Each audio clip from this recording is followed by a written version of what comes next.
ಎಲ್ಲರಿಗೆ ನಮಸ್ಕಾರ. ಭೂಕ್ಲಾಗಲ್ಲ ಕೆಸಗಳಿಲ್ಲ.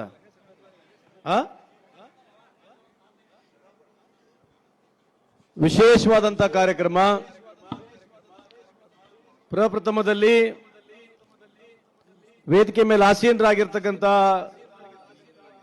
ಪರಮ ಪೂಜ್ಯ ಸ್ವಾಮೀಜಿಗಳ ಪಾದಗಳಿಗೆ ನಮಸ್ಕರಿಸ್ತಾ,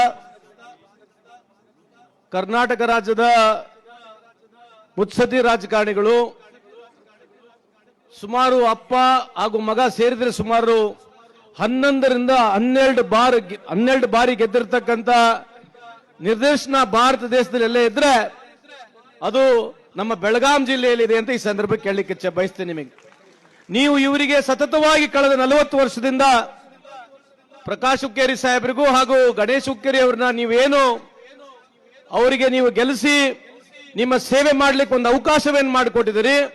ನಾನು ಅವರೆಲ್ಲರ ಪರವಾಗಿ, ಅವರ ಕುಟುಂಬದ ಪರವಾಗಿ ನಿಮ್ಮೆಲ್ಲರಿಗೆ ನಾನು ಕೋಟಿ ಕೋಟಿ ಪ್ರಣಾಮಗಳು ಹೇಳಲಿಕ್ಕೆ ಇಚ್ಛೆ ಬಯಸ್ತೀನಿ. ಅದೇ ರೀತಿಯಾಗಿ ನಿಮ್ಮ ಋಣವನ್ನು ತೀರಿಸಿದ್ದಾರೆ ಅವರು. ಕಳೆದ 40 ವರ್ಷದಿಂದ ಇವತ್ತು ಪ್ರಕಾಶ್ ಹುಕ್ಕೇರಿ ಸಾಹೇಬರು 79 ವಯಸ್ಸು ಅವರಿಗೆ. ನಾವು ನೋಡಿ ಕಲಿಬೇಕಂತ ಬಹಳ ಇದೆ. ಇವತ್ತು ಅವರು ಕಳೆದ 40 ವರ್ಷ ರಾಜಕೀಯ ಜೀವನದಲ್ಲಿ ಎಲ್ಲ ದೀನದಲಿತರು, ಬಡವರು, ಕೂಲಿ ಕಾರ್ಮಿಕರು, ರೈತಾಪಿ ವರ್ಗಗಳ ಜನ, ಶೋಷಿತ ವರ್ಗಗಳ ಜನ, ಎಲ್ಲಾ ಸಮಾಜದ ಜನಕ್ಕೆ ಒಗ್ಗೂಡಿಸ್ಕೊಂಡು ಇವತ್ತು ಈ ಭಾಗದಲ್ಲಿ ಅಭಿವೃದ್ಧಿ ಮಾಡ್ತಾ ಇದ್ದಾರೆ. ಅದೇ ಹಾದಿಯಲ್ಲಿ ಇವತ್ತು ನಮ್ಮ ಸ್ನೇಹಿತರು, ಯುವ ನಾಯಕರಾಗಿರ್ತಕ್ಕಂಥ ಗಣೇಶ್ ಹುಕ್ಕೇರಿ ಅವರು ಕೂಡ ಇದೇ ಹಾದಿಯಲ್ಲಿ ಅವರು ಕೆಲಸ ಮಾಡ್ತಿದ್ದಾರೆ. ಅದಕ್ಕೆ ನಿಮ್ಮ ಸಹಕಾರ, ಸಹನೆ, ಪ್ರೀತಿ, ವಿಶ್ವಾಸ ಅವರ ಮೇಲೆ ಸದಾ ಇದೇ ರೀತಿ ಇರಲಿ. ನಿಮ್ಮ ಏನು ಕನಸಿದೆ, ನೀವೇನು ಅವರಿಗೆ ಆಶೀರ್ವಾದ ಮಾಡಿದಿರಿ, ಅದು ಹುಸೆ ಹೋಗ್ಲಾರೆಗೆ ನಿಮ್ಮ ಕೆಲಸವನ್ನು ಸದಾ ಮಾಡ್ತಾರಂತ ನನಗೆ ನಂಬಿಕೆ ಇದೆ ಅಂತ ಈ ಸಂದರ್ಭಕ್ಕೆ ಹೇಳಲಿಕ್ಕೆ ಇಚ್ಛೆ ಬಯಸ್ತೀನಿ. ಅದಕ್ಕಾಗಿ ನನಗೆ 2ನೇ ಬಾರಿ ಈ ಭಾಗಕ್ಕೆ ನನಗೆ ಕರೆಸಿದ್ದಾರೆ. 2ನೇ ಬಾರಿಗೂ ಕರೆಸಿರ್ತಕ್ಕಂಥದ್ದು ಛತ್ರಪತಿ ಶಿವಾಜಿ ಮಹಾರಾಜರ ಪುತ್ರರನ್ನು ಅನಾವರಣ ಮಾಡಲಿಕ್ಕೆ. 1ನೇ ಬಾರಿಗೆ ಸದಲ್ಗದ ಕರೆಸಿದ್ರು, ಇವತ್ತು ಇಂಗಳಿಗೆಯಲ್ಲಿ ಬಂದಿದ್ದೀನಿ. ಇವತ್ತು ಅತ್ಯಂತ ಪ್ರೀತಿ ವಿಶ್ವಾಸದಿಂದ ಅವರು ಕರೆದಿದ್ದಕ್ಕೆ ನಾನು ಇಲ್ಲಿ ಬಂದಿದ್ದೇನೆ ಅಂತ ಈ ಸಂದರ್ಭದಲ್ಲಿ ಹೇಳಿ, ಅವರ ಪ್ರೀತಿಗೆ ನಾನು ಪಾತ್ರನಾಗಿದ್ದೇನೆ. ಇವತ್ತು ನಮ್ಮೆಲ್ಲ ಸಮಾಜದ ಬಂಧುಗಳಿಗೆ ಮಾತನಾಡಲಿಕ್ಕೆ ಅವಕಾಶ ತಲುಪಿಸಿಕೊಟ್ಟಿದ್ದಾರೆ. ನಾನು ವೈಯಕ್ತಿಕವಾಗಿ ಮತ್ತೊಮ್ಮೆ ಅವರಿಗೆ ನಾನು ಅಭಿನಂದನೆ ಸಲ್ಲಿಸಲಿಕ್ಕೆ ಇಚ್ಛೆ ಬಯಸ್ತೀನಿ. ಅದೇ ರೀತಿಯಾಗಿ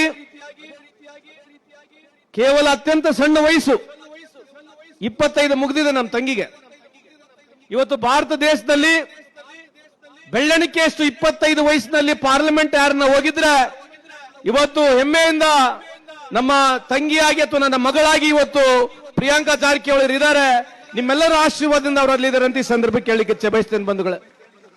ಅದೇ ರೀತಿಯಾಗಿ ಈಗ ತಾನೇ ಉದ್ದೇಶ ಮಾತನಾಡಿರ್ತಕ್ಕಂಥ ಶ್ರೀಮಂತ್ ಕಾಕಾ ಪಾಟೀಲ್, ಬಾಳಾಸಾಹೇಬ್ ಪಾಟೀಲ್ ಅಂತ ಕರಿತೀವಿ, ಕಾಕಾ ಅಂತ ಕರಿತೀವಿ. ಅವ್ರ ವಿಚಾರ ನನಗೆ ಬಹಳ ಒಪ್ತಾ ಇದೆ.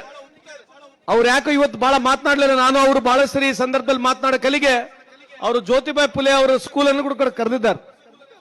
ಜ್ಯೋತಿಬಾಯಿ ಫುಲೆ ಅವ್ರನ್ನ ಯಾಕೆ ಹೇಳ್ಬೇಕು ಈ ಮಾತಲ್ಲಿ ಅಂತಂದ್ರೆ, ನನಗಿರ್ತಕ್ಕಂಥ ಮಾಹಿತಿ ಪ್ರಕಾರ 1680 ಇಸ್ವಿನಲ್ಲಿ ಯಾವಾಗ ನಾವು ಛತ್ರಪತಿ ಶಿವಾಜಿ ಮಹಾರಾಜರು ಈ ದೇಶದಿಂದ ನಾವು ಕಳ್ಕೊಳ್ತೀವಿ, ಅವರಿಗೆ 190 ವರ್ಷವರೆಗೆ ಇವತ್ತೇನು ಬಹಳ ದೊಡ್ಡ ಜನ ಬಂದು ಭಾಷಣ ಮಾಡ್ತಾರಲ್ಲ, ಹಿಂದೂ ಸ್ವರಾಜ್ ಅಂತ ದಿನ ಬೆಳಿಗ್ಗೆ ಎದ್ರು ಭಾಷಣ ಮಾಡ್ತಾರಲ್ಲ, ಅವ್ರು ಯಾರು 190 ವರ್ಷ ಪೇಶ್ವಾರ್ ಬಂದ್ರು, ಬಹಳ ಜನ ಮರಾಠ ಸಮಾಜದ ಬಂದ್ರು, ಮರಾಠ ಆಡಳಿತ ಬಹಳ ಮಾಡಿದ್ರು. ಯಾರು ಛತ್ರಪತಿ ಶಿವಾಜಿ ಮಹಾರಾಜ್ ಸಮಾಧಿ ಯಾರು ಹುಡುಕಿರ್ಲಿಲ್ಲ. ಇವತ್ತೇನು ನೀವು ಜಯಂತಿ ಮಾಡ್ತಿರಲ್ಲ, ಇವತ್ತು ಯಾರು ಜಯಂತಿ ಮಾಡ್ತೀರಿ? कोणाचं जयंती मनवतो आम्ही? कोण हुडकलंय सगळं? 190 ವರ್ಷ ಛತ್ರಪತಿ ಶಿವಾಜಿ ಮಹಾರಾಜರ ಬಗ್ಗೆ ಯಾರು ಚತಕ್ ಅಂತ ಮಾತಾಡಿಲ್ಲ. ಈ ದೇಶದ ಇತಿಹಾಸವನ್ನು ಸರಿಗೆ ಅರ್ಥ ಮಾಡ್ಕೊಳ್ಳಿ. 190 years of the demise of mister Chhatrapati Shivaji Maharaj. ಯಾರು ಅವ್ರಿಗೆ ಸನ್ಮಾನ ಮಾಡಿಲ್ಲ, ಒಂದು ಗೌರವನೂ ಕೊಟ್ಟಿಲ್ಲ. ಅದು ಗೂಡಿರ್ತಕ್ಕಂಥದ್ದು. ವಿಶೇಷವಾಗಿ ಇವತ್ತು ನಾವೇನ್ ಛತ್ರಪತಿ ಶಿವಾಜಿ ಮಹಾರಾಜರ ಕಾರ್ಯಕ್ರಮವನ್ನು ಮಾಡ್ತೀವಿ, ದಯಮಾಡಿ ಎಲ್ಲ ಮರಾಠ ಬಾಂಧವರಲ್ಲಿ ಮನವಿ ಇದೆ, ನೀವು ಯಾವತ್ತಾವತ್ತು ಛತ್ರಪತಿ ಶಿವಾಜಿ ಮಹಾರಾಜರ ಕಾರ್ಯಕ್ರಮವನ್ನು ಮಾಡ್ತೀರಿ, ಆ ಬಗಲಿಗೆ ಜ್ಯೋತಿಬಾಯಿ ಫುಲೆ ಅವರ ಫೋಟೋನ ಹಾಕಬೇಕಂತ ತಮ್ಮಲ್ಲಿ ಕಳಕಳಿಯನ್ನು ಮನವಿ ಮಾಡ್ಕೊಳ್ತೀನಿ. ನಿಮಗೆ ಹಿಂದೂ ಸ್ವರಾಜ್ ಅಂತಕ್ಕಂಥ ಮಾತನ್ನು ಕೊಟ್ಟಿರ್ತಕ್ಕಂಥದ್ದು ನಾವೇ. ಈ ಭಗವಾ ಕಲರ್ ಏನ್ ಇವತ್ತು ಹಿಡ್ಕೊಂಡು ಎಲ್ಲ ತಿರುಗಾಡ್ತಾರಲ್ಲ, ಈ ಕಲರ್ ಕೊಟ್ಟಿರ್ತಕ್ಕಂಥದ್ದು ಯಾರು? ನಮ್ಮ ಸಮಾಜದ ಹೆಮ್ಮೆಯ ನಾಯಕರಾಗಿರ್ತಕ್ಕಂಥ ಯಾರು? ಛತ್ರಪತಿ ಶಿವಾಜಿ ಮಹಾರಾಜರು. ಇವತ್ತೆಲ್ಲರೂ ಮಾತನಾಡ್ತಾರೆ, ನಾನು ಕೂಡ ಬಹಳಷ್ಟು ಸಲ ಹೋಗ್ತೀನಿ, ಜೈ शिवाजी जय भवानी, जय शिवाजी जय भवानी. होय बाबा, झालं. नंतर काय करायचं सांगा? कोण ते रे आलं, पेटा करा, फेटा करा, फेटा करा, झालं. पेटा बंद झालं, भाषण बंद. नेक्स्ट काय करायचं? काय करायचं पुढे? काय करायचं? छत्रपती शिवाजी महाराजचं लई मोठं पुतळी केलं आम्ही. 25 लाख, 30 लाख, 40 लाख, 50 लाख त्यांनी साथ केलेत. तिथे एक 25 लाख दिले, तिथे एक 10-12 लाख दिलेत. सगळं, आणि सगळे तुम्ही समाजचे लोक सगळे मिळून केला. फार आनंद आहे. नेक्स्ट काय करायचं सांगा माने साहेब? काय करायचं नेक्स्ट? आज प्रॅक्टिकल बोले काय उगीच काहीतरी खोटं बोलायचं आहे? सांगा, प्रॅक्टिकल कुठं आहे मी आज? कुठं आहे मी? पॉलिटिक्स नाही तर काहीतरी चालते काही देशात? जाती राजकारण नाही तर काहीतरी चालते? खरंय की कुठं आहे? खरंय की कुठं आहे हो साहेब? हे बघा आमचं परिस्थिती कसं आहे. जे राजा शाहूजी महाराज हे देशात फर्स्ट टाइम कोणतं रिझर्वेशन आणलं असलं तर हे आमचा मराठा समाज आहे. शाहू महाराज आहे. 50% रिझर्वेशन आम्ही आणलेलो. आज आम्ही रिझर्वेशन द्या म्हणून आम्ही पाठीमागे पळा लागले. फर्स्ट टाइम कोणतं रिझर्वेशन आणलं असलं तर हे आमचा मराठा समाज आहे. शाहू महाराज आहे. 50% रिझर्वेशन आम्ही आणलेलो. आज आम्ही रिझर्वेशन द्या म्हणून आम्ही पाठीमागे ಪಳ लागले. ಈ ದೇಶಕ್ಕೆ ಮೊದಲನೇ ಬಾರಿಗೆ 50% ರಿಸರ್ವೇಶನ್ ತರಬೇಕು, ಶೋಷಿತ ವರ್ಗಗಳಿಗೆ ಒಳ್ಳೇದಾಗಬೇಕು ಅಂತ ಹೇಳಿ, ದಮನಿತ ವರ್ಗಗಳಿಗೆ ಒಳ್ಳೇದಾಗಬೇಕು ಅಂತ ಹೇಳಿ ಕಾನೂನಾತ್ಮಕವಾಗಿ ಶಾಸನಬದ್ಧವಾಗಿ ತಂದಿರತಕ್ಕಂತ ರಾಜ ಭಾರತ ದೇಶದಲ್ಲಿ ಯಾರೇ ಇದ್ರೆ ಮರಾಠ ರಾಜ ಶಾಹು ಮಹಾರಾಜ್ ಅಂತ ಈ ಸಂದರ್ಭಕ್ಕೆ ಹೇಳಲಿಕ್ಕೆ ಬಯಸ್ತೇನೆ. ನಮ್ಮ ಇತಿಹಾಸ ನಾವೇ ಹೇಳ್ಕೊಳಂಗಿಲ್ಲ. ಯಾರ್ಯಾರೋ ನಮ್ಮ ಬಗ್ಗೆ ಬಂದು ಸುಮ್ಮನೆ ಏನೇನೋ ಹೇಳೋಗ್ತಾರೆ, ನಾವು ಚಪ್ಪಾಳೆ ಹೊಡೆಯಕ್ಕೆ ಇದೀವಿ. ನಾನು ಬಹಳ ದುಃಖದಿಂದ ಕೂಡ ಹೇಳ್ತೀನಿ, ಈ ದೇಶ ಏನು ಬಿಜೆಪಿಗೆ ಕಾಂಗ್ರೆಸ್ಗೆ ಸಂಬಂಧಪಟ್ಟಿರ್ತಕ್ಕಂಥ ದೇಶ ಅಲ್ಲ ಇದು. ಈ ದೇಶ ಯಾವುದು ಬಿಜೆಪಿಗೆ ಕಾಂಗ್ರೆಸ್ಗೆ ಯಾವುದೋ ಪೊಲಿಟಿಕಲ್ ಪಾರ್ಟಿಗೆ ಸಂಬಂಧಪಟ್ಟಿರ್ತಕ್ಕಂಥ ದೇಶ ಅಲ್ಲ ಇದು. 140 ಕೋಟಿ ಜನರು ಸೇರಿದ್ರೆ ಈ ದೇಶ ಇದೆ. ಈ ದೇಶದಲ್ಲಿ ಎಲ್ಲ ಹಿಂದೂ, ಮುಸ್ಲಿಂ, ಸಿಖ್, ಇಸಾಯಿ ಎಲ್ಲಾ ಧರ್ಮದ ಜನರುಗಳು ಈ ದೇಶದಲ್ಲಿದ್ದಾರೆ. ಆದ್ರೆ ಯಾವ ಧರ್ಮದವರು ಛತ್ರಪತಿ ಶಿವಾಜಿ ಮಹಾರಾಜನ ಪೂಜೆ ಮಾಡೋದು ತೋರಿಸ್ಬಿಡ್ರಿ ನೋಡೋಣ. ಹೋಗ್ರಿ ಅವ್ರ ಮನೆಗಳಿಗೆ ಹೋಗಿ ನೋಡ್ರಿ. ಜಯಂತಿಗಳಂದ್ರೆ ನಮ್ಮ ಮನೆಗಳಿಗೆ ಬರ್ಬೇಕು, ಅವರು ನಮ್ಮ ವೇದಿಕೆ ಮೇಲೆ ಬರ್ಬೇಕು, ಛತ್ರಪತಿ ಶಿವಾಜಿ ಮಹಾರಾಜರ ಬಗ್ಗೆ ಮಾತನಾಡಿ ಹೋಗ್ತಾರೆ, ತೊಂದರೆ ಇಲ್ಲ. ಆದ್ರೆ ಇತಿಹಾಸವನ್ನು ತೆಗೆದು ನೋಡಿದ್ರೆ ದಯಮಾಡಿ ನಮ್ಮ ಮರಾಠ ಸಮಾಜದ ಮುಖಂಡರುಗಳಿಗೆ ಕಳಕಳಿ ಮರಿ ಮಾಡ್ಕೊಳ್ತೀನಿ. ನೀವು ರಾಜಕೀಯ ಏನನ್ನ ಮಾಡ್ಕೊಳ್ಳಿ, ನೀವು ರಾಜಕೀಯ ಏನನ್ನ ಮಾಡ್ಕೊಳ್ಳಿ. ನೀವು ಬಿಜೆಪಿಗರನೇ ಇರ್ರಿ, ಕಾಂಗ್ರೆಸ್ಗನೇ ಇರ್ರಿ, ಜೆಡಿಎಸ್ಗನೇ ಇರ್ರಿ, ಎಂಇಎಸ್ ನಗರ್ರಿ, ಇಂಡಿಪೆಂಡೆಂಟ್ ಅನ್ನ ಇರ್ರಿ. ಆದ್ರೆ ಛತ್ರಪತಿ ಶಿವಾಜಿ ಮಹಾರಾಜರ ಇತಿಹಾಸವನ್ನ ದಯವಿಟ್ಟು ಸುಳ್ಳು ಮಾಹಿತಿ ಕೊಡಕ್ ಹೋಗ್ಬೇಡಿ. ಎಲ್ಲಿಗೆ ತಂದು ಬಿಟ್ಟಿದ್ದಾರೆ ಅಂದ್ರೆ ಇಡೀ ಭಾರತ ದೇಶದಲ್ಲಿ ಛತ್ರಪತಿ ಶಿವಾಜಿ ಮಹಾರಾಜರು ಅಂತಂದ್ರೆ ಮುಸ್ಲಿಂ ವಿರೋಧಿ. ಛತ್ರಪತಿ ಶಿವಾಜಿ ಮಹಾರಾಜರು ಇವತ್ತು ಎಲ್ಲಿಗೆ ತಂದಿಟ್ಬಿಟ್ಟಿದ್ದಾರೆ ಕೆಲವರು ಭಾಷಣಗಾರರು ಅಂತಂದ್ರೆ ಅವ್ರಿಗೆ ಬೇಕಂತ ಅನುಕೂಲ ಆಗ್ತಕ್ಕಂತ ಹೇಳುದು. ಹೌದು, ಹಿಂದೂ ಸಮಾಜ, ಹಿಂದೂದಲ್ಲಿ 4 ವರ್ಣಗಳು ಯಾಕೆ ಬಂದ್ವು? ಬ್ರಾಹ್ಮಣ ಬಂದ, ಕ್ಷತ್ರಿಯ ಬಂದ, ಶೂದ್ರ ಬಂದ, ವೈಶ್ಯ ಬಂದ, ಇನ್ನ ವರ್ಗಗಳು ಇರ್ಲೇ ಇಲ್ಲ. ಇತಿಹಾಸ ಮಾತನಾಡಕ್ ಹೋದ್ರೆ ಬಹಳ ಸಮಯ ಬೇಕಾಗತ್ತೆ, ಅದ್ರ ಬಗ್ಗೆ ನಾನು ಚರ್ಚೆ ಮಾಡಕ್ ಹೋಗುದಿಲ್ಲ. ಆದ್ರೆ ದಮನಿತ ವರ್ಗಗಳು ಈ ದೇಶದಲ್ಲಿ ಅಸ್ಪೃಶ್ಯತೆ ಇತ್ತು. ದಮನಿತ ವರ್ಗಗಳಿಗೆ ಅಸ್ಪೃಶ್ಯತೆಯಲ್ಲಿ ಯಾವ ರಾಜನು ಜಾಗ ಕೊಡ್ಲಿಲ್ಲ. ಇತಿಹಾಸದಲ್ಲಿ ಯಾವುದೇ ರಾಜ ಅಸ್ಪೃಶ್ಯತೆಗಳಿಗೆ, ದಮನಿತ ವರ್ಗಗಳಿಗೆ ಜಾಗ ಕೊಟ್ಟು ಕತ್ತಿ ಇಡಿಸಿ ರಾಜ್ಯಭಾರಿ ಮಾಡ್ಲಿಕ್ಕೆ ಕೊಟ್ಟಿರ್ತಕ್ಕಂಥ ಏಕೈಕ ರಾಜ ಇದ್ರೆ ಅದು ಛತ್ರಪತಿ ಶಿವಾಜಿ ಮಹಾರಾಜ್ ಅಂತ ಈ ಸಂದರ್ಭಕ್ಕೆ ಕೇಳಲಿಕ್ಕೆ ಬಯಸ್ತೀನಿ. ಅದಕ್ಕೆ ಇವತ್ತು ಬುದ್ಧನ ನಾವು ಯಾಕೆ ನಡೆಸ್ತೀವಿ? ಬುದ್ಧ ಈ ದೇಶಕ್ಕೆ ಏನು ಕೊಡ್ಲಿಲ್ಲ. ನಿಮಗೆ ಯಾರಿಗೆ ಭೂಮಿ ಕೊಡ್ಲಿಲ್ಲ, ಯಾರಿಗೆ ಬಂಗಾರನು ಕೊಡ್ಲಿಲ್ಲ, ಯಾರಿಗೆ ಗುಡಿ ಗುಂಡಾರಕ್ಕೆ ದುಡ್ಡು ಕೊಡ್ಲಿಲ್ಲ. ಬುದ್ಧ ವಿಚಾರವನ್ನು ಕೊಟ್ಟ. ಬಸವಣ್ಣರನ್ನ ಯಾಕೆ ನೆನೆಸ್ತೀವಿ ನಾವು ಇವತ್ತು? ಬುದ್ಧನೂ ರಾಜ, ಬಸವಣ್ಣನೂ ರಾಜನೇ.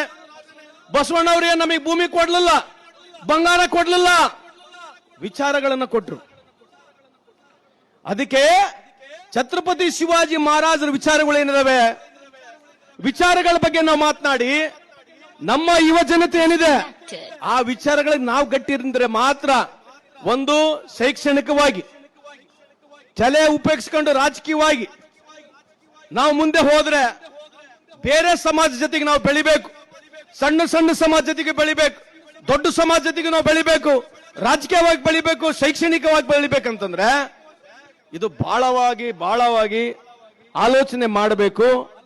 ಇದು ಒಂದು ನಪ, ಇದು ಒಳ್ಳೆ ನಪನೇ. ಇದು ಛತ್ರಪತಿ ಶಿವಾಜಿ ಮಹಾರಾಜರ ಪುತ್ಥಳಿ ಅನಾವರಣ ಮಾಡಿ ಇದ್ರ ಮುಖಾಂತರ ನಾವು ಛತ್ರಪತಿ ಶಿವಾಜಿ ಮಹಾರಾಜರ ವಿಚಾರಗಳು ಏನಿತ್ತು, ಯಾಕಿವತ್ತು ಜೀಜಾಮಾತೆನ ನಾವು ನೆನೆಸ್ತೀವಿ. She is the only lady, she is the only mother of God to any king. ಅವಳೊಬ್ಬೇ ತಾಯಿ ಇಡೀ ಪ್ರಪಂಚದಲ್ಲಿ ಈಗ ಹೇಳ್ತಾ ಇದ್ರು. ನಾವು ರೋಮನ್ ಎಂಪೈರ್ ಇಂದ ಬಂದು ಮಾಡರ್ನ್ ಪೊಲಿಟಿಕಲ್ ವರೆಗೆ ಬಂದ್ರು ಕೂಡ, ಮೊಘಲ್ ಎಂಪೈರ್ ವರೆಗೆ ಬಂದ್ರು ಕೂಡ ಯಾವುದೇ ತಾಯಿ ಅವನ ಮಗನಿಗೆ ರಾಜಗೆ ನಿನ್ನ ರಾಜ ದರ್ಬಾರದಲ್ಲಿ ನೀನ್ ಇರೋವರಿಗೆ ಹೆಣ್ಣು ಮಕ್ಕಳಿಗೆ ಅನ್ಯಾಯ ಆಗ್ಬಾರ್ದಂತ ಹೇಳಿರ್ತಕ್ಕಂಥ ಮಾತು ಯಾವುದೇ ತಾಯಿ ರಾಜ ಇದ್ರೆ ಜೀಜಾಮಾತೆ ಅಂತ ಈ ಸಂದರ್ಭಕ್ಕೆ ಹೇಳಿಕೆ ಬಯಸ್ತೀನಿ. ಹಲವಾರು ಉದಾಹರಣೆಗಳು ಹೇಳ್ಬೋದು. ಛತ್ರಪತಿ ಶಿವಾಜಿ ಮಹಾರಾಜರು ಯುದ್ಧದಲ್ಲಿ ಗೆದ್ದ ನಂತರ ಬಹಳಷ್ಟು ಉದಾಹರಣೆಗಳು ಇದಾವೆ. ಅವರು ಮಾಡಿದಂತ ಯುದ್ಧದಲ್ಲಿ ಮನೆ ರ್ಯಾನ್ಸ್ಯಾಕ್ ಮಾಡಿದಾಗಿರ್ಲಿ, ಮನೆ ಒಳಗೆ ಹೋಗಿ ದೌರ್ಜನ್ಯ ಮಾಡಿದಾಗಿರ್ಲಿ, ಹೆಣ್ಮಕ್ಳಿಗೆ ತೊಂದರೆ ಕೊಟ್ಟಿರ್ತಕ್ಕಂಥದ್ದು ಇತಿಹಾಸದಲ್ಲಿಲ್ಲ. ಅದಕ್ಕೆ ಇವತ್ತು ನಾವು ಛತ್ರಪತಿ ಶಿವಾಜಿ ಮಹಾರಾಜ ನೆನೆಸ್ತೀವಿ. ನಾವು ನಮ್ಮ ಮಕ್ಕಳಿಗೆ ಏನ್ ಹೇಳ್ಕೊಡ್ಬೇಕು, ಬರೇ ಛತ್ರಪತಿ ಶಿವಾಜಿ ಮಹಾರಾಜ್ ಅಂದ್ರೆ ಮುಸಲ್ಮಾನರ ವಿರುದ್ಧ ಅಂತ ಹೇಳಿ ನಮ್ಮ ಮಕ್ಕಳಿಗೆ ಕಲಿಸಿದ್ರೆ ಆಗೋದಿಲ್ಲ. ಅವರು ವಿಚಾರಗಳನ್ನ, ಅವ್ರು ಮಾಡಿರ್ತಕ್ಕಂಥ ಪರಿಶ್ರಮಗಳನ್ನ, ಇವತ್ತು ಛತ್ರಪತಿ ಶಿವಾಜಿ ಮಹಾರಾಜರ ಸೈನ್ಯದಲ್ಲಿ ಮುಸಲ್ಮಾನರು ಇರ್ಲಿಲ್ವಾ ಸೈನಿಕರು? ಇದೇ ಕೊಲ್ಲಾಪುರದಲ್ಲಿ ಹೋಗ್ರಿ, ಸುಮಾರು 60,000ಕ್ಕೂ ಹೆಚ್ಚು ಸೈನಿಕರು ಮುಸಲ್ಮಾನರಿದ್ರು. ಯಾರು ಹಿಂದೂ ರಾಜಗಳು ಛತ್ರಪತಿ ಶಿವಾಜಿ ಮಹಾರಾಜ ವಿರುದ್ಧ ಹೋರಾಟ ಮಾಡ್ಲಿಲ್ವಾ? ಯಾವ ಹಿಂದೂ ರಾಜಗಳು ಮುಘಲ್ ರಾಜ ಜೊತೆ ಹೊಂದಾಣಿಕೆ ಮಾಡ್ಕೊಂಡಿರ್ಲಿಲ್ವಾ? ಛತ್ರಪತಿ ಶಿವಾಜಿ ಮಹಾರಾಜ ಅವಧಿ ಎಷ್ಟಿದೆ? ಛತ್ರಪತಿ ಶಿವಾಜಿ ಮಹಾರಾಜರ ಅವಧಿ 50 ವರ್ಷದ ಅವಧಿ ಇದೆ. 50 ವರ್ಷದ ಅವಧಿ ನಾವೊಬ್ಬರೇ ಇರೋದಾ ವಿರುದ್ಧವಾಗಿ? ನಮಗೆ ಅಷ್ಟೇ ಅನೇಕ ಕಟ್ಟಿಬಿಡೋದಾ ಮುಸ್ಲಿಂ ವಿರೋಧಿ ಅಂತ ಹೇಳಿ? ಯಾಕಿದು? ಇದರಲ್ಲಿ ನಿಮಗೇನು ಅನುಕೂಲ ಆಗತ್ತೆ ಅವ್ರು ಹೇಳ್ಕೊಳ್ಳಿ, ಅದು ನನಗೆ ಸಂಬಂಧ ಇಲ್ಲ. ಆದ್ರೆ ಛತ್ರಪತಿ ಶಿವಾಜಿ ಮಹಾರಾಜರು ಇಡೀ ಪ್ರಪಂಚಕ್ಕೆ ಆದರ್ಶವಾದಿ ಅಂತ ರಾಜ. ಅದ್ರಾಗ ಏನ್ ಹೇಳೋ ಪ್ರಶ್ನೆನೇ ಇಲ್ಲ. ನೀವು ರಾಜಕೀಯವಾಗಿ ನಾನು ಹೇಳ್ಕೊಳ್ಳಿ, ಆದ್ರೆ ಛತ್ರಪತಿ ಶಿವಾಜಿ ಮಹಾರಾಜರ ಬಗ್ಗೆ ತಪ್ಪು ಹೇಳೋದನ್ನ ಎಲ್ಲ ಕಡೆ ನೀವು ನಿಂದಿರಿಸಬೇಕು ಅಂತ ಹೇಳಿ ನಿಮಗೆ ಒಂದ್ ಮಾತನ್ನು ಹೇಳ್ತೀನಿ. ಬಾಬಾ ಸಾಹೇಬ್ ಅಂಬೇಡ್ಕರ್ ಅವರು ಛತ್ರಪತಿ ಶಿವಾಜಿ ಮಹಾರಾಜರ ಬಗ್ಗೆ ಬರೀತಾರೆ. ಏನಂತ ಬರೆದಿದ್ದಾರೆ ಓದ್ಕೊಂಡು ನೋಡಿ. ಬಾಬಾ ಸಾಹೇಬ್ ಅಂಬೇಡ್ಕರ್ ಅವರು 36 ಡಿಗ್ರಿ ಹೊಂದಿರತಕ್ಕಂಥವ್ರು. 1916 ಇಸವಿಯಲ್ಲಿ ಆಂಥ್ರೋಪಾಲಜಿ ಬಗ್ಗೆ ಸ್ಟಡಿ ಮಾಡಿ 1916 ಇಸವಿಯಲ್ಲಿ ಆಂಥ್ರೋಪಾಲಜಿ ಬಗ್ಗೆ ಸ್ಟಡಿ ಮಾಡಿರ್ತಕ್ಕಂಥ ಧೀಮಂತ ನಾಯಕ. 54 ಸಬ್ಜೆಕ್ಟ್, 11 ಲ್ಯಾಂಗ್ವೇಜ್ಗಳು ಕಲಿತು 36 ಡಿಗ್ರಿ ಓದಿರ್ತಕ್ಕಂಥ ದೊಡ್ಡ ವಿದ್ವಾಂಸ. ಎಲ್ಲ ವಚನಗಳನ್ನು ಹಿಡಿದು, ಭಗವದ್ಗೀತೆ ಹಿಡಿದು, ಬೈಬಲ್ ಹಿಡಿದು, ರಾಮಾಯಣ ಹಿಡಿದು ಎಲ್ಲ ಓದಿರ್ತಕ್ಕಂಥ ವಿದ್ವಾಂಸ. ಯಾವ ರಾಜ ಬಗ್ಗೆನೂ ಮಾತನಾಡೋದಿಲ್ಲ. ಮಾತಾಡಿದ್ರೆ ಇಡೀ ಪ್ರಪಂಚದಲ್ಲಿ ಯಾವುದೇ ರಾಜ ಬಗ್ಗೆ ಒಳ್ಳೆ ಮಾತನಾಡಿದ್ರೆ ಡಾಕ್ಟರ್ ಬಾಬಾ ಸಾಹೇಬ್ ಅಂಬೇಡ್ಕರ್ ಅವರು ಛತ್ರಪತಿ ಶಿವಾಜಿ ಮಹಾರಾಜರ ಬಗ್ಗೆ ಮಾತನಾಡ್ತಾರೆ ಅಂತ ಈ ಸಂದರ್ಭಕ್ಕೆ ಹೇಳಿಕೆ ಬಯಸ್ತೇನೆ. ಏನಂದ್ರೆ ಏನರ್ಥ? ಆಗಿನ ಕಾಲದಲ್ಲಿ ಕುಡಿಲಿಕ್ಕೆ ನೀರು ಕೊಡ್ತಾ ಇರಲಿಲ್ಲ ಒಂದು ವರ್ಗಗಳಿಗೆ, ಜನಕ್ಕೆ ನಾವೇ. ಅಂತ ವರ್ಗಗಳನ್ನ ಛತ್ರಪತಿ ಶಿವಾಜಿ ಮಹಾರಾಜರು ಸಮಾನತೆ ಕೊಟ್ಟಿರ್ತಕ್ಕಂಥದ್ದು, ಕಂಡಿರ್ತಕ್ಕಂಥದ್ದು ಬಾಬಾ ಸಾಹೇಬ್ ಅಂಬೇಡ್ಕರ್. ನಾವು ಆ ವಂಶಸ್ಥರು. ನಾವು ಯಾವ ವಂಶಸ್ಥರು? ಛತ್ರಪತಿ ಮನ್ಲತರ ಕಾಯ್ ಛತ್ರಪತಿ ಮನ್ಲತರ ಕಾಯ್ ಛತ್ರಪತಿ ಮನ್ಲತರ ಕಾಯ್. ಯಾವ ಬಡವನಿಗೆ ಆಶ್ರಯವನ್ನು ಕೊಡ್ತಾನೆ, ಯಾವ ಬಡವನಿಗೆ ಆಶ್ರಯವನ್ನು ಕೊಡ್ತಾನೆ ಅವನೇ ಛತ್ರಪತಿ ಆಗಿರ್ತಾನೆ. ಈ ಸಂದರ್ಭಕ್ಕೆ ಹೇಳಲಿಕ್ಕೆ ಬಯಸ್ತೇನೆ. ನಾವು ಬಡತನ ಇರಬಹುದು ನಮ್ಮ ಸಮಾಜ, ಆದ್ರೆ ನಮ್ಮಲ್ಲಿ ರಕ್ತ ಛತ್ರಪತಿ ಶಿವಾಜಿ ಮಹಾರಾಜ್ ಇದೆ. ಸಹಾಯ ಮಾಡ್ಲಿಕ್ಕೆ ಬರೋ ದುಡ್ಡೇ ಬೇಡ, ಸಹಾಯ ಮಾಡ್ಲಿಕ್ಕೆ ದುಡ್ಡೇ ಬೇಡ, ಮನಸ್ಸು ಬೇಕು. ರಕ್ತ ಇರ್ಬೇಕು. ಆ ರಕ್ತ ನಮ್ಮಲ್ಲಿದೆ. ನಾವು ಎಷ್ಟಿದೀವೋ, 25 ಲಕ್ಷ ಇದೀವೋ, 30 ಲಕ್ಷ ಇದೀವೋ, 60 ಲಕ್ಷ ಇದೀವೋ ಸಂಬಂಧ ಇಲ್ಲ. ಏಕ್ ಮರಾಠ ಲಾಕ್ ಮರಾಠ ಇದ್ದಂಗೆ ನಾವೆಲ್ಲೇ ಇರಲಿ, ನಮ್ಮ ಅಕ್ಕಪಕ್ಕದಲ್ಲಿ ಅನ್ಯಾಯವನ್ನು ಕಂಡು, ಬಡತನವನ್ನು ಇದ್ದು ನೋವನ್ನು ಕಂಡ್ರೆ ನಾವು ಛತ್ರಪತಿ ವಂಶಸ್ಥರು ನಮ್ಮ ಕೈಲಿ ಎಷ್ಟಾಗತ್ತಷ್ಟು ಪ್ರಾಮಾಣಿಕವಾಗಿ ಯಾವುದೇ ಸಮಾಜದ ಯಾವುದೇ ಜಾತಿಯವನಿರಲಿ ನಾವು ಅವರಿಗೆ ಸಹಾಯ ಮಾಡತಕ್ಕಂಥ ಕೆಲಸ ನಾವು ಮಾಡ್ಬೇಕಂತ ಈ ಸಂದರ್ಭ ಕೇಳಲಿಕ್ಕೆ ಬಯಸ್ತೀನಿ ನಿಮಗೆ. ಇದು ಛತ್ರಪತಿ ಶಿವಾಜಿ ಮಹಾರಾಜರ ಗುಣಗಳು, ಇದು ಮರಾಠರ ಗುಣಗಳಾಗಬೇಕು. ನೀವು ದಯಮಾಡಿ ಕಾಟಚಾರಕ್ಕೆ, ನಾನು ಮೊನ್ನೆ ಅಸೆಂಬ್ಲಿಯಲ್ಲಿ ಕೂಡ ಹೇಳ್ತಾ ಇದ್ದೆ, ಛತ್ರಪತಿ ಶಿವಾಜಿ ಮಹಾರಾಜ ಜಯಂತಿ ಮಾಡೋ ಕಲಿಗೆ ಡಿಜೆ ಮಾತ್ರ ಹೊಡಿಬೇಡಿ ಅಂತ ಕೈ ಮುಗಿದು ನಿಮ್ಮಲ್ಲಿ ಕೇಳ್ಕೊಳ್ತೀನಿ. ಹೊಡೀರಿ ಡಿಜೆ. ಯಾ ಹಾಡಾಗ್ತಿರೋದಕ್ಕೆ ಕುಟ್ಲ ಗಾನ लावता बाबा तुम्ही गाना कुठला ಏನಪ್ಪ ಇದು? ಮತ್ತೆ ನಾವು ಆದರ್ಶ ದೊಡ್ಡ ದೊಡ್ಡ ಭಾಷಣಗಳು ನಾನು ಅಸೆಂಬ್ಲಿಯಲ್ಲಿ ಹೇಳಿದ್ದೀನಿ, ಮನವಿ ಮಾಡ್ಕೊಂಡಿದ್ದೀನಿ. ಇದರಲ್ಲಿ ಅರ್ಧಕ್ಕರ್ಧ ಜನ ಹುಡುಗರು ಕುಡಿಯೋದು, ಡ್ಯಾನ್ಸ್ ಮಾಡೋದು, ಮತ್ತೆ ಏನ್ ಎದಕ್ಕೆ ಕಟ್ಟಬೇಕು ಸಮಾಜ, ಎದಕ್ಕೆ ಮಾಡ್ಬೇಕು ಇವೆಲ್ಲ? ಯಾಕೆ ಬೇಕು ನಮಗೆ? ಬೇಕಾ? Do you really want this? Hypocrisy practice ಮಾಡೋದಿದ್ರೆ ಯಾಕೆ ಬೇಕು ಸಮಾಜ? ನಮ್ಮ ಮಕ್ಕಳ ಕುಡಿದ ಮುಂದೆ ಡ್ಯಾನ್ಸ್ ಮಾಡ್ತಿರ್ತಾರೆ, ನೀವು ನೋಡ್ಕೊಂತ ಕುಂದಿರೋದು. ಯಾರನ್ನ ಇದೀ ಹೊಡ್ಕೊಂಡು ಹೋಗ್ಬಿಡ್ತ ಡಿಜೆಗಳು ಕೇಳಿದ್ರೆ 5 ಲಕ್ಷ 6 ಲಕ್ಷ 7 ಲಕ್ಷ ರೂಪಾಯಿ ಡಿಜೆಗಳು ತಂದು ಏನ್, what is that we want to prove? ಏನ್ ರಿಲೆವೆಂಟ್ ಇದೆ ಇವತ್ತು? ನಮ್ಮ ಮಕ್ಕಳಿಗೆ ಏನ್ ಗುರ್ತೇ ಇಲ್ಲ. ಒಂದು ವಾಟ್ಸಪ್, ಒಂದು ಫೇಸ್ಬುಕ್, ಒಂದು ಇನ್ಸ್ಟಾಗ್ರಾಮ್ ರೀಲ್ಸ್, ಹೀರೋ ಹೀರೋಯಿನ್ಗಳು, ಏನ್ ಹೇಳ್ಬೇಕು ಹೇಳ್ರಿ? ನೀವು ತಂದೆ ತಾಯಿಗಳದ್ದು ಏನ್ ಮಾಡ್ತೀರಿ ಮನ್ಯಾಗ? ಏನಿಲ್ಲ. ನಿಮ್ ಜವಾಬ್ದಾರಿ ಏನೈತಿ? ಆಮ್ತ ಐಕತ್ನೇ ನಮ್ದು ಕೇಳೋದಲ್ಲ, ಆಮ್ತ ಐಕತ್ನೇ ನಮ್ದು ಕೇಳೋದಲ್ಲ. ಮತ್ತೆ ಇನ್ನೇನ್ ಮಾಡ್ಬೇಕು? ಮತ್ತೆ ನಿಮ್ಮ ಮನೆಯಾಗಿದ್ದು ನಿಮ್ಮ ಮಗಗೆ ತಿದ್ದಕ್ ಬರಂಗಿಲ್ಲ, ಇನ್ನು ಸಮಾಜ ಏನ್ ತಿದ್ಬೋದು? ನಾವು ಏನ್ ತಿದ್ಬೋದು? ನೀವು ಸಮಾಜ ನಿಮ್ಮ ಎದುರಿಗೆ ಪಾನ್ ಪರಾಗ ಹಾಕಂತ ನೀವು ಸುಮ್ಮನೆ ಕುಂದಿರ್ತೀರಿ. ನೀವು ಹಾಕಿಂತರ ದೇವರಿಗೆ ಗುರ್ತು. How do you change? ನೋಡ್ರಿ, ಇದನ್ನ ನೀವು काटचारक मारे नाव यार परमनेंट ಇಲ್ಲ. मी एक 10 वर्षांनी मी पण जातो, तुम्ही पण जाता, कोणी तर परमनेंट राहणार नाही, सगळे जाणार आहे. पण विचार नसलं तर काय समाज बनणार आहे तुम्ही? ನಾವು ಎಲ್ಲಿವರೆಗೆ ವಿಚಾರ ವಿಮರ್ಶೆ ಮಾಡಂಗಿಲ್ಲ, ಎಲ್ಲಿವರೆಗೆ ಒಳ್ಳೆದನ್ನ ಮಾತನಾಡೋದಿಲ್ಲ, ರೊಕ್ಕ ಬೇಡರಿ, ಒಳ್ಳೆ ವಿಚಾರ ಮಾತಾಡೋಕೆ ರೊಕ್ಕ ಬೇಡ. ರೊಕ್ಕಿದ್ದನು ಮಣ್ಣಾಗ ಹೋಗ್ತಾನೆ, ರೊಕ್ಕಲ್ದನು ಮಣ್ಣಾಗ ಹೋಗ್ತಾನೆ. ವಿಚಾರ ವಿಮರ್ಶೆ ಆಗ್ಬೇಕಾಗಿದ್ರೆ ಯುವಕರನ್ನ ಸೇರಿಸ್ರಿ, ವಿಚಾರಗಳನ್ನ ಮಾತನಾಡ್ರಿ. ಕುಸ್ತಿಗೆ ಗಲಾಟೆಗಳಿಗೆ ಧ್ವಂಸ ಮಾಡಕ್ಕೆ ಯುವಕ ನಾವು ಸಮಾಜ ಕಟ್ಟತಕ್ಕಂಥ ಅವಶ್ಯಕತೆನೇ ಇಲ್ಲ. ಸಮಾಜ ಕಟ್ಟಬೇಕು ಎದಕ್ಕೆ? ನಮ್ಮ ಸಮಾಜದ ಬಡವರಿಗೆ ಅನುಕೂಲ ಆಗಬೇಕು, ಬೇರೆ ಸಮಾಜದವರು ಕಷ್ಟದಿಂದ ಹೆಗಲಿಗೆ ಕೊಡಬೇಕು, ನಾವು ಅವ್ರಿಗೆ ಸಹಕಾರ ಮಾಡಬೇಕು, ಒಬ್ರಿಗೊಬ್ರಿಗೆ ಅಣ್ಣ ತಮ್ಮರಾಗಿ ಬದುಕಬೇಕು. ಈ ವಿಚಾರದಲ್ಲಿ ತಾನೇ ಸಮಾಜ ಕಟ್ಟದ್ ನಾವು. ಅದಕ್ಕೆ ಆದರ್ಶ ಆಗಿರ್ತಕ್ಕಂಥ ಛತ್ರಪತಿ ಶಿವಾಜಿ ಮಹಾರಾಜನ ನಾವು ಪುತ್ಥಳಿಯ ಮುಖಾಂತರ ಅವ್ರನ್ನ ನಮಸ್ಕಬೇಕು, ಅವ್ರ ವಿಚಾರಗಳನ್ನ ಅಳವಡಿಸಬೇಕು ಅನ್ನೋದಕ್ಕೆ ಇವೆಲ್ಲ ಮಾಡ್ತಕ್ಕಂಥದ್ದು. ಇಂಥ ಒಂದು ಕಾರ್ಯಕ್ರಮ ಇವತ್ತು ನಮ್ಮ ಗಣೇಶ್ ಹುಕ್ಕಿಯವರು ಮಾಡ್ತಾ ಇದ್ದಾರೆ. ಯಾಕೆ ಹೇಳ್ತಾ ಇದ್ದೀನಿ ಈ ಮಾತು ನಿಮಗೆ ಅಂತಂದ್ರೆ, ನಾನು ಪ್ರತಿ ಸಲ ಹೋಗಿದ್ದೀನಿ. I have travelled, I am still trying to travel everywhere. But projection of Chhatrapati Shivaji ಮಹಾರಾಜರು ಏನು ಮುಸ್ಲಿಂ ವಿರೋಧಿ ಅಂತ ಹೇಳ್ತಾರಲ್ಲ, ಅದಕ್ಕೆ ನೀವು ನಿಂದಿಸಬೇಕು. ಯಾಕೆ ಹೇಳ್ತಂದ್ರೆ ಬಾಲ್ ಗಂಗಾಧರ್ ತಿಲಕ್ ಅವರು ಏನ್ ಹೇಳಿದ್ದಾರೆ? ಸ್ಟೀವರ್ಡ್ ಗ್ರೋಡೆನ್ ಅಂತ ಒಬ್ಬ scholar who is from America, ಅವ್ರೇನ್ ಛತ್ರಪತಿ ಶಿವಾಜಿ ಮಹಾರಾಜರ ಬಗ್ಗೆ ಹೇಳಿದ್ದಾರೆ. ಆಂಡ್ರೂ ವಿಂಕ್ ಅಂತ ಹೇಳಿ ಇಸ್ ಅ ಬ್ರಿಟಿಷ್ ಸ್ಕಾಲರ್, ಅವ್ರು ಏನ್ ಹೇಳಿದ್ದಾರೆ? ಇಂಥ ವಿಚಾರಗಳು ಯಾರಿಗೆ ಹೇಳ್ಬೇಕು? ನಾವು ನಮ್ಮ ಮಕ್ಕಳಿಗೆ ಹೇಳ್ಬೇಕು, ಯುವ ಜನತೆಗೆ ಹೇಳ್ಬೇಕು. ಅದಕ್ಕೆ ದಯಮಾಡಿ ನೀವು ಸಂಕೀರ್ಣ ಮಾಡಿ ವಿಚಾರಣೆ ವಿಮರ್ಶೆ ಮಾಡ್ತಕ್ಕಂಥದ್ದು ಆಗ್ಬೇಕಂತ ಹೇಳಿ ನನ್ನ ವಾದಗಳ ಜೊತೆಗೆ ಇವತ್ತು ನಾನು ಬಹಳ ಸಲ ಹೇಳ್ತೀನಿ, ಬಹಳಷ್ಟು ಹೆಸರುಗಳು ಹೇಳಕ್ ಹೋಗೋದಿಲ್ಲ. ಒಂದು ಬಹಳ ಮಹತ್ವದ ಹೆಸರು ರುಸ್ತುಮೆ ಜಮಾಲ್ ಅಂತ ಹೇಳಿ. ಮೊನ್ನೆ ಒಂದು ಭಾಷಣದಾಗ ಚಾನ್ಸ್ ಸಿಕ್ಕಿತ್ತು, ಹೇಳಕ್ ಆಗಿಲ್ಲ. ರುಸ್ತುಮೆ ಜಮಾಲ್ ಯಾರು? ಇವನು ಹೇಳ್ಬೋದಾ? ಬೇಜಾರಾಗೈತ ಭಾಸ್ಕರು? ಕೋನ್ ರುಸ್ತುಮೆ ಜಮಾಲ್ ಕೋನ್?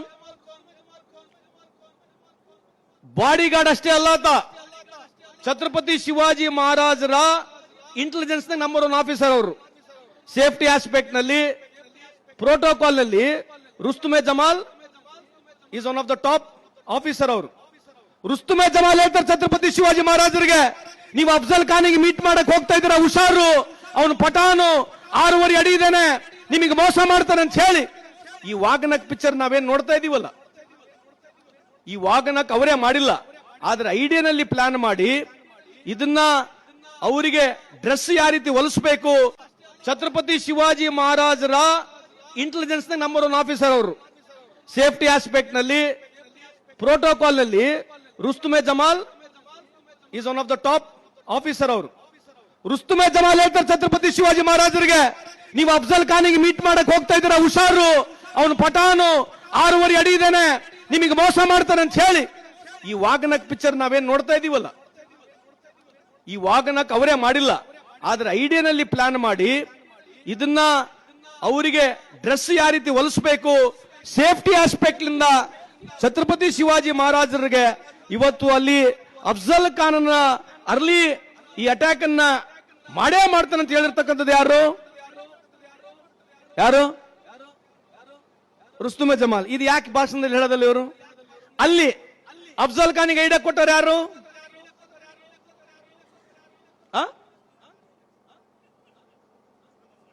ಕೋನ್? ಕೃಷ್ಣ ಭಾಸ್ಕರ್. ಮತ್ತೆ ಇದು ಯಾಕೆ ಹೇಳದಲ್ಲ ಭಾಷಣದಲ್ಲಿ? ನೀವು ಇದು ಹೇಳ್ಬೇಕಾದ್ರು ಭಾಷಣದಲ್ಲಿ ನೀವು ಚಪ್ಪಾಳೆನ ಹೊಡಿಬೇಡ್ರಪ್ಪ, ನಿಮಗೆ ಕೈ ಸೋತೋಗ್ಬಿಡ್ತಾರೆ ನಿಮಗೆ. ಯಾಕೆ ಹೇಳ್ತಾ ಇದೀವಿ ಮಾತಂತಂದ್ರೆ ಇತಿಹಾಸವನ್ನು ಸರಿಯಾಗಿ ಹೇಳಬೇಕು. ಮೋಸ ಎಲ್ಲರಿಗಾಗಿದೆ, ಎಲ್ಲ ಸಮಾಜದಿಂದ ಆಗಿದೆ. ಸಂಭಾಜಿ ಮಹಾರಾಜರಿಗೆ ಹಿಡಿದುಕೊಟ್ಟವ್ರು ಯಾರು? ಯಾರವರು? ಅದೇ ಹೇಳ್ತಿರೋದು. ನೀವು ಛತ್ರಪತಿ ಶಿವಾಜಿ ಮಹಾರಾಜರನ್ನ ಈಗ ಬಿಡ್ರಿ. ಮದರ್ ಮೈತ ಯಾರು? ಮದರಿ ಮೈತ ಯಾರು? ಮೈತೇಗನೆ ಯಾರು? ಕೋಂತೀನಿ. ಛತ್ರಪತಿ ಶಿವಾಜಿ ಮಹಾರಾಜರು ಬಂದಿಯಾಗಿರ್ತಾರೆ, ಗೊತ್ತಾ ನಿಮಗೆ? ಮೈತೇಗನಿ ಕೋನ್ ಸೋಡು ತಿತ್ತುನ್ ಮದರಿ ಮೈತಾ ಅವನು ಡೂಪ್ಲಿಕೇಟ್ ಮಾಡ್ಕೊಂಡು ಅವನು ಜೀವಕ್ಕೆ ಒತ್ತಿಟ್ಟುಕೊಂಡು ಛತ್ರಪತಿ ಶಿವಾಜಿ ಮಹಾರಾಜರಿಗೆ ಬಿಡಿಸಿರ್ತಕ್ಕಂಥ ಮುಸಲ್ಮಾನ. ಅಫ್ಜಲ್ ಖಾನ್ ಹೊಡಿತ ನಿಮಗಂತ ಹೇಳಿರ್ತಕ್ಕಂಥದ್ದು ಮುಸಲ್ಮಾನ. ಯಾಕೆ ಹೇಳ್ತಾ ಇದೀವಿ ನಿಮ್ಗಂತಂದ್ರೆ ಇವ್ರೇನು ಹೊಸ ಪಿಕ್ಚರ್ ತಂದ್ಬಿಟ್ಟಾರೆ ಛತ್ರಪತಿ ಶಿವಾಜಿ ಮಹಾರಾಜರಿಗೆ ಮುಸ್ಲಿಂ ವಿರೋಧಿ ಅಂತ ಹೇಳ್ತಕ್ಕಂಥದ್ದು ನಾವು ಒಪ್ಪಬೇಡ್ರಿ. ನೀವು ವಿಚಾರ ಬೇರೆ ಇರಲಿ, ನೀವು ಬಿಜೆಪಿ ಮಾಡ್ರಿ, ಕಾಂಗ್ರೆಸ್ ಮಾಡ್ರಿ, ಜೆಡಿಎಸ್ ಮಾಡ್ರಿ, ಇತಿಹಾಸ ನಮ್ಮ ಮಕ್ಕಳಿಗೆ ಸರಿಗೆ ಹೇಳ್ತಂಥದ್ದು ಆಗ್ಬೇಕು ಅಂತ ಈ ಸಂದರ್ಭಕ್ಕೆ ಕೇಳಲಿಕ್ಕೆ ಬಯಸ್ತೇನೆ. ಸುಮ್ಮನೆ ಕೊನೆಯದಾಗಿ ಹೇಳ್ತೀನಿ, ಇವತ್ತು ನಾವಿನ್ನ ಇದ್ರಾಗ ಇದ್ದೀವಿ. ಇವತ್ತಿರ್ತಕ್ಕಂಥ 68 ಹೊಸ ಟೆಕ್ನಾಲಜಿನಲ್ಲಿ 58 ಟೆಕ್ನಾಲಜಿ ಚೈನಾ ಮುಂದೆ ಇದೆ. ಇದ್ರ ಬಗ್ಗೆ ನಮ್ಮ ದೇಶದಾಗ ಚರ್ಚೆನೇ ಇಲ್ಲ. 3 ಗಾರ್ಜಿಯಸ್ ಡ್ಯಾಮ್ ಅಂತಿದೆ ಚೈನಾದಲ್ಲಿ. 3 ಗಾರ್ಜಿಯಸ್ ಡ್ಯಾಮ್, ಸುಮಾರು ಒಂದೇ ಡ್ಯಾಮ್ 44 ಬಿಲಿಯನ್ ಕ್ಯೂಬಿಕ್ ಲೀಟರ್ಸ್ ನೀರು ಹಿಡಿತದೆ. ಅದು it's called as 3 gorgeous dam. You can Google and check madam. 3 gorgeous dam ಸುಮಾರು 44 ಬಿಲಿಯನ್ ಕ್ಯೂಬಿಕ್ ನೀರು ನೀಡಿತದೆ. ಒಂದೇ ಒಂದು ಡ್ಯಾಮ್ ಸುಮಾರು 25,000 ಮೆಗಾವಾಟ್ ಪವರ್ ಕೊಡ್ತದೆ. ಇಂಥವು ನಮ್ಮ ಮಕ್ಕಳಿಗೆ ಚರ್ಚೆ ಕೊಡಬೇಡ್ರಿ ನೀವು. ನಮಗೆ ಬಸ್ ಸ್ಟ್ಯಾಂಡ್ನಾಗ ಹೊಡೆದಾಡಬೇಕು, ನಾವು ಬಸ್ ಸ್ಟ್ಯಾಂಡ್ನಾಗ ಇರ್ಬೇಕು, ನಾವು ವಿಚಾರದಲ್ಲಿ ಮುಂದೆ ಹೋಗೋದು ಬೇಡ. ನಾವು ಇತಸ್ತಂಭ ಸ್ವಾಮಿ. ಅವ್ರ ಮಕ್ಕಳು ಇಂಗ್ಲೆಂಡು, ಲಂಡನ್, ಅಮೆರಿಕ, ನಾವು ಸ್ಟೇಷನ್ ಕೇಸು ಹೊಡೆದಾಡೋದು. ನಮ್ಮ ಮಕ್ಕಳು ಯಾರು ಹೋಗಂಗಿಲ್ಲ, UK ಗೀಕೆ ಲಂಡನ್ ಯಾರು ಓದಂಗಿಲ್ಲ. ಯಾಕಂದ್ರೆ ನಾವು ಹೋಗ್ಬೇಕಲ್ಲ ಮುಂದೆ. ಇವ್ ನೀವ್ ಯಾಕೆ ಮಾಡಂಗಿಲ್ಲ? ನಾವು ಒಬ್ಬರು ಯಾಕೆ? ನಾವು ಮಾಡಿದ್ವಪ್ಪ ಒಂದ್ ಸಂದರ್ಭದಲ್ಲಿ ಮಾಡಿ, ನೀವೆಲ್ಲ ಬೇರೆ ಯಾಕೆ ಮಾಡಬಾರ್ದು? ನಾವೇ ಇಟ್ಕೊಂಡಿವ ಕಾಂಟ್ರಾಕ್ಟ್. ಯಾಕೆ ಹೇಳ್ತೀನಿ ವಿಚಾರ ಅಂತಂದ್ರೆ, ದಯಮಾಡಿ ಸಮಾಜ ಉಳಿಬೇಕಾಗಿದ್ರೆ ನಾವು ಜಾಗೃತರಾಗಬೇಕು. ಆಯ್ತು, ಹಿಂದೂ ಸ್ವರಾಜ್ ನಾವೇ ಕಟ್ಟಿದ್ದು, ಎಲ್ಲರೂ ಬಂದು ಭಾಷಣ ಹೊಡೆದು ಹೋಗ್ತಾರೆ. ಕೊಡ್ರಪ್ಪ ಗ್ರಾಮ ಪಂಚಾಯತ್ ಒಂದು ಯಾವ್ದನ್ನ ಅನ್ಕಂಟೆಸ್ಟ್ ಮಾಡಿಕೊಡ್ರ, ನಮಗೆ ಕೊಡ್ರಪ್ಪ. ಮರಾಠರಿಗೆ ಯಾರನ್ನ ಗ್ರಾಮ ಪಂಚಾಯತ್ ಅನ್ಕಂಟೆಸ್ಟ್ ಮಾಡಿ ಕೊಡ್ತಾರ? ತಾಲೂಕ್ ಪಂಚಾಯತ್ ಕೊಡ್ತಾರ? ಪುಕ್ಷೇಟೆ ಜಿಲ್ಲಾ ಪಂಚಾಯತ್ ಕೊಡ್ತಾರ? MLA ಅದನ್ನ ಅನ್ಕಂಟೆಸ್ಟ್ ಮಾಡಿ ಕೊಡ್ತೀರಾ? ವಿಚಾರಗಳು ಬೇರೆ ಇದಾವೆ. ಆಗಿನ ಕಾಲದಲ್ಲಿ ಎಲ್ಲ ರಾಜ್ಯಗಳು ಅವರವರು ಸಮರ್ಥವಾಗಿ ಜಗಳಾಡಿದ್ದಾರೆ, ಅದು ಮುಗಿದಿದೆ. ನಮ್ಮನ್ನ ಇದು ಯಾಕೆ ಹೇಳ್ತಾ ಇದ್ದಾರೆ ಅಂತ ನನಗೆ ಇನ್ನು ಅರ್ಥ ಆಗ್ತಿಲ್ಲ. ನಮ್ಮನ್ನ ಇದೇ ಲೈನಲ್ಲಿ ಎಲ್ಲರೂ ಬಂದು ಯಾಕೆ ಭಾಷಣ ಮಾಡ್ತಾರೆ ಅರ್ಥ ಆಗ್ತಿಲ್ಲ. ಸೊ ಅದಕ್ಕೆ ವಿಚಾರ ವಿಮರ್ಶೆ ಆಗಲಿ, ಛತ್ರಪತಿ ಶಿವಾಜಿ ಮಹಾರಾಜರ ವಿಚಾರಗಳನ್ನ ಹೋಗ್ಬೇಕು. ನಮ್ಮ ಮಕ್ಕಳು ಬರೀ ಇದನ್ನ ಹಿಡ್ಕೊಂಡು ಮಾಡಿದ್ರೆ ಉಪಯೋಗ ಆಗೋದಿಲ್ಲ. ಮುಂದೆ science, technology, research, skill, employment ಬಗ್ಗೆ ಯೋಚನೆ ಮಾಡಿ ನಮ್ಮ ಮಕ್ಕಳಿಗೆ ನಾವು ಚೆನ್ನಾಗಿ ಓದಿಸಿದ್ರೆ ನಮಗೆ ಅನುಕೂಲ ಆಗತ್ತೆ. ಛತ್ರಪತಿ ಶಿವಾಜಿ ಮಹಾರಾಜರು ಇರ್ತಕ್ಕಂಥದ್ದು ಇತಿಹಾಸ ಇವತ್ತು 500-600 ವರ್ಷ ಆಗಕ್ಕೆ ಬಂತು. ಅವ್ರ ವಿಚಾರಗಳನ್ನ ಇಟ್ಕೊಂಡು ಇವತ್ತೇನಿರ್ತಕ್ಕಂಥ ಆಧುನಿಕ ವಿಚಾರಗಳನ್ನ, ಆಧುನಿಕ ಬದಲಾವಣೆಗಳನ್ನ ಒಪ್ಕೋಬೇಕಾಗತ್ತೆ. ಆ ಆಧುನಿಕ ಬದಲಾವಣೆ ಜೊತೆಗೆ ನಾವು ನಮ್ಮ ಮಕ್ಕಳಿಗೆ, ನಮ್ಮ ಸಮಾಜದ ಬಡವರಿಗೆ ಇಂಥವನ್ನ ನಾವು ಅವರಿಗೆ ಓದಿಸಿದ್ರೆ, ಮುಂದೆ ಕಲಿಸಿದ್ರೆ ಅವ್ರಿಗೆ ಅನುಕೂಲ ಆದ್ರೆ ಸಮಾಜ ಉದ್ಧಾರ ಆಗತ್ತೆ. ಇದೇ ರೀತಿಯಾಗಿ ಸಮಾಜ ಕಟ್ಟಲಿಕ್ಕೆ ಅವಕಾಶ ಆಗತ್ತಂತ ಈ ಸಂದರ್ಭದಲ್ಲಿ ಹೇಳಿ, ಇವತ್ತು ನಾನೇನು ಮತ್ತೆ ಜಾಸ್ತಿ ಮಾತನಾಡಕ್ ಹೋಗೋದಿಲ್ಲ, ಬಹಳ ಮಾತನಾಡ್ಬಿಟ್ಟಿದ್ದೀನಿ. ನನಗೆ 2ನೇ ಬಾರಿ ಇವತ್ತು ಅವಕಾಶ ನನಗೆ ನಮ್ಮ ಸಮಾಜದ ಮುಖಂಡರು ತಾವೆಲ್ಲ ಮಾಡಿಕೊಟ್ಟಿದ್ದೀರಿ. ನಾವು ಆಪ್ ಅನ್ನು ಪ್ರಾರಂಭ ಮಾಡಿದ್ದೀವಿ, ನಿಮಗೆ ಗೊತ್ತಿರಬೇಕು. ಮಾನೆಯವರೆಲ್ಲ ಕಡೆ ತಿರುಗಾಡಿದ್ದಾರೆ, ಜಯರಾಜ್ ಅವರೆಲ್ಲ ಇಲ್ಲಿ ಸೇರಿದ್ದಾರೆ. ಸುಮಾರು 5,000 ಕುಟುಂಬಗಳು ಆಪ್ ನಲ್ಲಿ ಆಲ್ರೆಡಿ ರಿಜಿಸ್ಟರ್ ಮಾಡಿದ್ದಾರೆ. ಮರಾಠ ಆಪ್ ಅಂತೇಳಿ ನಾವು ಪ್ರಾರಂಭ ಮಾಡಿದೀವಿ. ಯಾರ್ಯಾರಿಗೆ ನಿಮ್ಗೆ ಇಚ್ಛೆ ಇದೆ, ನೀವು ಸಮಾಜಕ್ಕಾಗಿ ಏನಾರ ಮಾಡಬೇಕೆಂಬ ಇಚ್ಛೆ ಇದ್ರೆ ಆಪ್ ನಲ್ಲಿ ನೀವು ರಿಜಿಸ್ಟರ್ ಮಾಡ್ಕೊಳ್ಳಿ. ನಾವು ಮುಂದೆ ಬರ್ತಕ್ಕಂಥ ದಿನಗಳಲ್ಲಿ ಯಾರು ರಿಜಿಸ್ಟರ್ ಆಗಿರ್ತಾರೆ ಅವ್ರಿಗೆ ಕರೆಸಿ ಮಾತನಾಡಿ ನಮ್ಮ ಸಮಾಜದ ಬಡು ಮಕ್ಕಳಿಗೆ, ವಿಧವೆಯರಿಗೆ, ಅದ್ರ ಜೊತೆಗೆ ಬೇರೆ ಸಮಾಜದ ಯಾರು ಕಡುಬಡವರಿದ್ದಾರೆ ನಮ್ಮ ಸಮಾಜದಿಂದ ಅವ್ರಿಗೆ ಯಾವ ರೀತಿ ಸಹಾಯ ಮಾಡಬೇಕೆಂಬ ಸದುದ್ದೇಶದಿಂದ ಈ ಮಾಡಿರ್ತಕ್ಕಂಥ ಆ್ಯಪು. ಈ ಆ್ಯಪ್ನಲ್ಲಿ ಏನು ಪೊಲಿಟಿಕ್ಸ್ ಇಲ್ಲ. ನೀವು ಬೇಕಾದ್ರೆ ಯಾವ ಪಕ್ಷ ಜೆಂಡಾ ಹಿಡ್ಕೊಂಡ್ ಬರ್ತಿರೋ, ಯಾವ ಪಕ್ಷಕ್ಕೆ ಮಾಡ್ತಿರೋ ನಮಗೆ ಸಂಬಂಧ ಇಲ್ಲ. ಆದ್ರೆ ಇದು ಒಂದು ಸಮಾಜ ಕಟ್ಟತಕ್ಕಂಥ ನಿಟ್ಟಿನಲ್ಲಿ ಯೋಚನೆ ಮಾಡಿದೀವಿ ಅಂತ ಈ ಸಂದರ್ಭದಲ್ಲಿ ಹೇಳಿ, ಪೂಜ್ಯ ಸ್ವಾಮೀಜಿಗಳ ಪಾದಗಳಿಗೆ ನಮಸ್ಕರಿಸಿ ಮತ್ತೊಮ್ಮೆ ಇವತ್ತು ಗಣೇಶ್ ಹುಕ್ಕೇರಿ ಅವರು ಇವತ್ತು ಯುವ ನಾಯಕರಾಗಿ 3 ಬಾರಿ ಗೆದ್ದು ನಿಮ್ಮಲ್ಲಿ ಪ್ರತಿನಿಧಿಸುತ್ತಿದ್ದಾರೆ. ನಾನು ಅವ್ರ ಪರವಾಗಿ ಜವಾಬ್ದಾರಿಯನ್ನು ತಗೊಳ್ತೀನಿ. ಕೇವಲ ಮರಾಠ ಸಮಾಜಕ್ಕಷ್ಟೇ ಆತ ಪುಣ್ಯಾತ್ಮ ಸೀಮಿತ ಇಲ್ಲ. ಬಸವವಾದಿ, ಅಂಬೇಡ್ಕರ್ ವಿಚಾರ ಇಟ್ಟಿರ್ತಕ್ಕಂಥವನು, ಛತ್ರಪತಿ ಶಿವಾಜಿ ಮಹಾರಾಜರ ವಿಚಾರಗಳಿಟ್ಟಿರ್ತಕ್ಕಂಥ ಇವತ್ತು ಗಣೇಶ್ ಹುಕ್ಕೇರಿ ಅವರು ಪ್ರೀತಿಯಿಂದ ಕರೆದಿದ್ದಾರೆ. ಅದರ ಜೊತೆಗೆ ನೀವೆಲ್ಲ ನಮ್ಮ ಸಮಾಜದ ಎಲ್ಲ ಬಾಂಧವರು ಪಕ್ಷಾತೀತವಾಗಿ ಸೇರಿ ಇವತ್ತು ಈ ಕಾರ್ಯಕ್ರಮ ಏನು ಆಯೋಜನೆ ಮಾಡಿದಿರಿ, ನಿಜಕ್ಕೂ ನನ್ನ ವೈಯಕ್ತಿಕವಾಗಿ ನಿಮಗೆ ಕೃತಜ್ಞತೆ ಸಲ್ಲಿಸಿ ನಿಮ್ಮೆಲ್ಲರ ಪರವಾಗಿ ನಾನು ಮಾತನ್ನು ಕೊಡ್ತೀನಿ. ಹುಕ್ಕೇರಿ ಸಾಹೇಬ್ರೆ, ನೀವು ಗಟ್ಟಿಯಾಗಿ ಮುಂದೆ ನಿಂತ್ಕೊಳ್ಳಿ. ಎಲ್ಲ ನಿಮ್ಮ ಕಷ್ಟ ಸುಖದಲ್ಲಿ ನಮ್ಮ ಮರಾಠ ಸಮಾಜ ಇದೆ. ನಮ್ಮ ಪ್ರಿಯಾಂಕಾ, ನೀನು ಕೂಡ ಗಟ್ಟಿಯಾಗಿ ನಿಂದ್ರಮ್ಮ ತಾಯಿ, ನಿಮ್ ಜೊತೆಗೆ ನಾವು ಕಷ್ಟ ಸುಖದಲ್ಲಿ ಭಾಗಿಯಾಗ್ತೀವಿ. ನಮ್ಮ ಸಮಾಜ ನಿಮ್ ಜೊತೆ ಇರ್ತದಂತ ಈ ಸಂದರ್ಭದಲ್ಲಿ ಹೇಳಿ ನಿಮ್ಮೆಲ್ಲರ ಆಶೀರ್ವಾದ ಕೋರಿ 2 ಮಾತನ್ನು ಮುಗಿಸ್ತೇನೆ. ಜೈ ಹಿಂದ್, ಜೈ ಕರ್ನಾಟಕ, ಜೈ ಛತ್ರಪತಿ ಶಿವಾಜಿ ಮಹಾರಾಜ್.